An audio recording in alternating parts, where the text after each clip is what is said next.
नमस्कार दोस्तों, आप सभी का स्वागत है हमारे YouTube चैनल पर, जहां हम लेकर आते हैं ऐसी रहस्यमयी और पौराणिक कथाएं जो न केवल हमारी आस्था को मजबूत बनाती हैं, बल्कि हमारे जीवन को सही दिशा भी देती हैं। दोस्तों, आज से शुरू हो रहा है पवित्र नवरात्रि का पर्व। ये वो समय होता है जब पूरा वातावरण माता रानी की भक्ति में डूब जाता है। मंदिरों में घंटियों की गूंज, हर तरफ जय माता दी के जयकारे और भक्तों के मन में एक अलग ही श्रद्धा। लेकिन क्या आपने कभी सोचा है कि आखिर नवरात्रि के पहले दिन किस माता की पूजा की जाती है और क्यों होती है शुरुआत मां शैलपुत्री से? इसके पीछे क्या है वो रहस्य जो सदियों से छुपा हुआ है? आज की इस वीडियो में हम आपको बताएंगे मां शैलपुत्री की पूरी कथा, उनका जन्म कैसे हुआ, उनका संबंध भगवान शिव से कैसे जुड़ा और क्यों नवरात्रि का पहला दिन इतना खास माना जाता है। तो वीडियो को अंत तक जरूर देखिएगा, क्योंकि इस कथा के अंत में आपको एक ऐसी सीख मिलेगी जो आपकी जिंदगी बदल सकती है। तो चलिए कथा शुरू करते हैं। भारत की पवित्र भूमि पर साल में 4 बार नवरात्रि आती है, लेकिन उनमें से 2 नवरात्रि सबसे प्रमुख मानी जाती है। पहली चैत्र नवरात्रि जो हिंदू नववर्ष की शुरुआत के साथ आती है, और दूसरी शारदीय नवरात्रि जो अश्विनी मास में मनाई जाती है।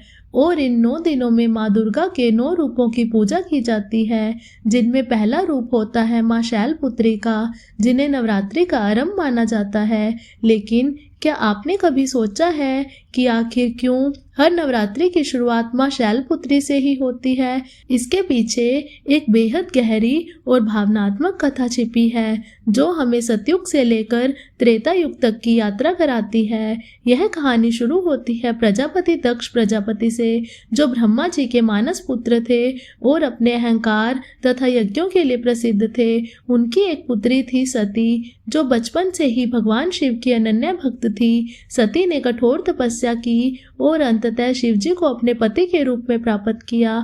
लेकिन दक्ष प्रजापति को यह विवाह कभी स्वीकार नहीं हुआ, क्योंकि वे शिवजी को एक साधारण भस्म धारण करने वाले योगी के रूप में देखते थे। समय बीतता गया और एक दिन दक्ष प्रजापति ने एक विशाल यज्ञ का आयोजन किया, जिसमें सभी देवी देवताओं, ऋषियों और राजाओं को आमंत्रित किया गया। लेकिन उन्होंने जानबूझकर भगवान शिव और सती को निमंत्रण नहीं भेजा।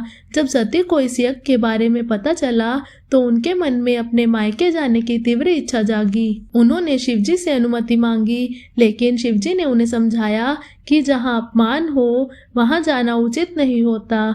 फिर भी सती अपने पिता के प्रेम और मोह में बंधकर यज्ञ में पहुंच गई। वहां उन्होंने देखा कि सभी देवताओं के लिए आसन है, लेकिन शिवजी के लिए कोई स्थान नहीं रखा गया। जब सती ने अपने पिता से इसका कारण पूछा तो दक्ष प्रजापति ने शिवजी का घोर अपमान किया। यह सुनकर सती का हृदय टूट गया।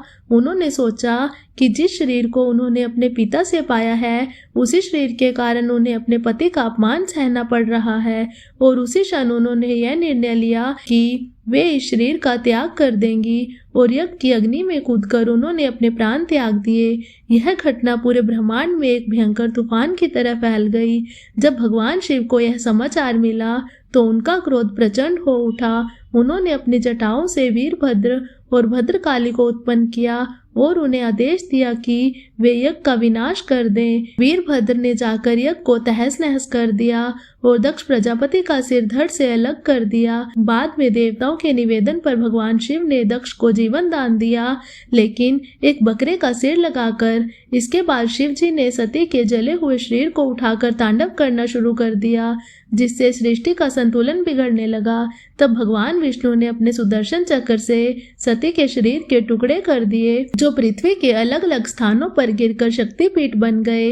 लेकिन यह अंत नहीं था, बल्कि एक नई शुरुआत थी। सती ने पुनर्जन्म लिया और इस बार वे पर्वत राज हिमालय के घर जन्मी, इसलिए उनका नाम पड़ा शैलपुत्री, यानी पर्वत की पुत्री। इस रूप में वे पहले दिन पूजी जाती हैं, क्योंकि वे जीवन की शुरुआत, स्थिरता और शक्ति का प्रतीक हैं। उनके हाथ में त्रिशूल और कमल होता है और वे नंदी बैल पर सवार होती हैं। माँ शैलपुत्री का यह रूप हमें यह सिखाता है कि चाहे जीवन में कितनी भी बड़ी कठिनाई क्यों न आए, हमें अपने आत्मबल और श्रद्धा को कभी नहीं छोड़ना चाहिए। यही कारण है कि नवरात्रि के पहले दिन कलश स्थापना करके माँ शैलपुत्री की पूजा की जाती है और उनसे जीवन में नई ऊर्जा, शक्ति और स्थिरता की प्रार्थना की जाती है। और यही नवरात्रि का सबसे बड़ा संदेश है कि हर अंत के बाद एक नई शुरुआत होती है। सती का अंत ही शैलपुत्री की शुरुआत बना और यही कारण है कि नवरात्रि के पहले दिन माँ शैलपुत्री की पूजा करके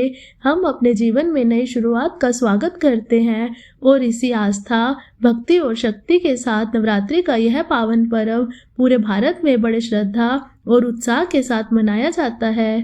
तो दोस्तों, अब आप समझ गए होंगे कि नवरात्रि की शुरुआत माँ शैलपुत्री से क्यों होती है और इसका क्या गहरा रहस्य है। अगर आप भी माता रानी के भक्त हैं तो कमेंट में जय माता दी जरूर लिखें और ऐसी ही गहरी और रहस्यमयी कथाओं के लिए चैनल को सब्सक्राइब करना न भूलें।